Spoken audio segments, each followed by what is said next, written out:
একটা নতুন বোট যখন আমাদের সাইডে আসে তখন কি করে এটা আনলোড দিতে, মাপ সারা বোট কখনোই আনলোড দেওয়া যায় না।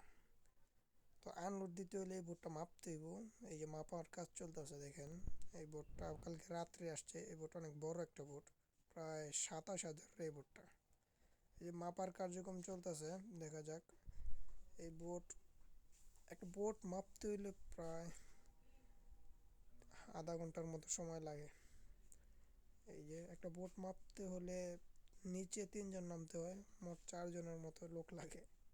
এই বোট কালকে রাত্রে আসছে। এটা পানি কম থাকার কারণে অনেক কষ্ট হয়েছে এই বোটটা প্লেস করতে।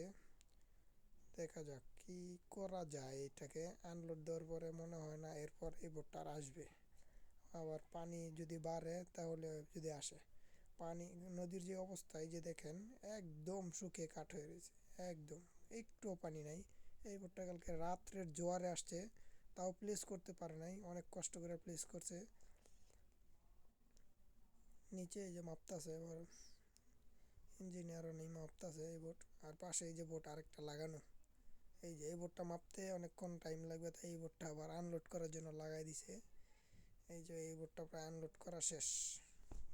শেষ হতে এই যে আনলোড শুরু হয়ে গেছে গা, আনলোড শুরু হয়ে গেছে।